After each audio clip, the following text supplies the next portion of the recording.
Bonjour à tous, on vient de vivre de belles émotions, on a vu en action le meilleur cheval du monde. Et le meilleur cheval du monde, on l'a vu dans le Prix de France, c'est bien FaceTime Bourbon. Alors vous allez me dire, oui mais ça va pas Jean-Marc. Mais si, le meilleur cheval du monde c'est FaceTime Bourbon en ce moment. Mais le meilleur driver du monde en ce moment, et depuis pas mal de temps, et cela reste Jean-Michel Bazir.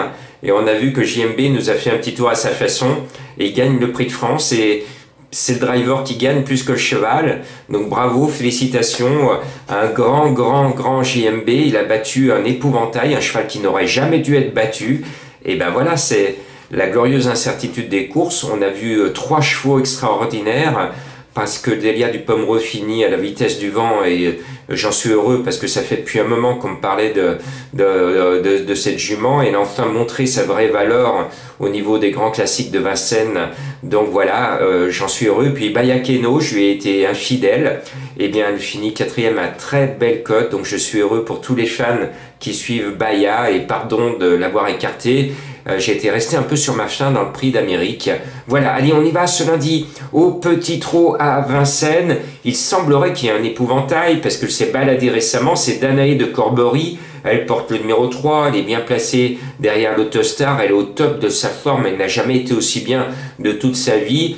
Elle devrait normalement continuer sa bonne série. Et puis attention à celle qui s'est révélée récemment à ce niveau. C'est Une Arbier avec son numéro 10 qui est un numéro piège parce que on s'élance derrière l'Ars Cadence d'Elfreta, qui n'a pas de chance et qui est un cheval à rayures, que je raye, même s'il y a Mathieu Abrivard sur le sulky. Mais Une Arbi m'a vraiment bien plu, et j'espère que son driver va pouvoir se faufiler dans un trou de souris et figurer à l'arrivée. Et on l'a vu aujourd'hui, la méthode 8 et 4... des deux favoris 8 et 4, 12, ça donnait le tiercé. Et quand j'ai fait mon prono, j'avais mis le 13 un peu plus bas, et quand j'ai mis 3 et 10, je me suis dit, bah Jean-Marc, 3 et 10, ça fait 13. Donc j'ai remonté le 13 Noble de Lis, qui est la représentante de Jean-Michel Bazir. Le patron n'est pas sur le sulky, mais le patron est confiant, le cheval est bien.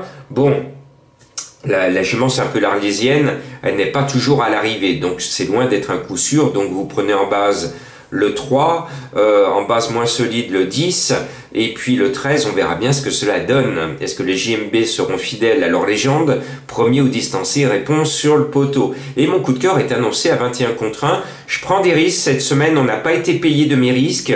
Je vous en demande pardon, mais j'essaye de vous dénicher le cheval à belle cote qui est en mesure de figurer à l'arrivée. Ben, on est passé à côté, je suis passé à côté cette semaine, mais ça va revenir. Et là, c'est le 2 Ultima Luna. Griffe, elle va sortir ses griffes. Je l'aime bien parce que je sais qu'elle est estimée. Ne vous inquiétez pas si elle n'est pas déchirée. Elle est bien calée le long du rail, et je pense qu'elle va faire, elle ne va pas faire mentir son entraîneur qui est assez chaud avec elle. Elle vient pour voir si elle a la pointure des quintés parisiens et la pointure de Paris, et je pense qu'elle ne va pas taper loin. Et puis, je reprends, même si elle fait une rentrée, Golinast, le numéro 7, c'est un cheval qui défend toujours dignement l'argent de ses preneurs. Elle est pratiquement toujours à l'arrivée, donc je lui reste fidèle. Elle est en retard de gain, et on devrait la retrouver à l'arrivée. Franck Nivard, lui, est confiant au sulky du 9, Dwelling Heights. C'est un cheval qu'il faut surveiller de près.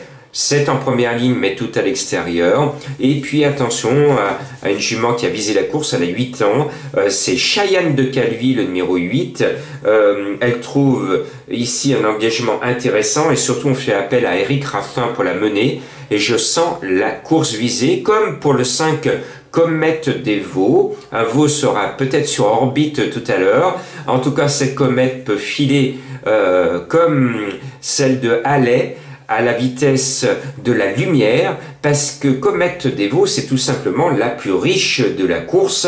Et je vous ai appris que derrière l'Autostar, il faut vous méfier du plus riche ou de la plus riche, car la course est visée, c'est son engagement de l'hiver, à elle de ne pas le rater. Vous voyez qu'en règle générale, j'ai essayé d'aller chercher des chevaux de la première ligne, mais je suis quand même allé chercher le 10 et le 13 derrière, parce que ce sont des chevaux qui ont quand même du talent. Voilà, bonne chance, bonne semaine à vous, et à bientôt.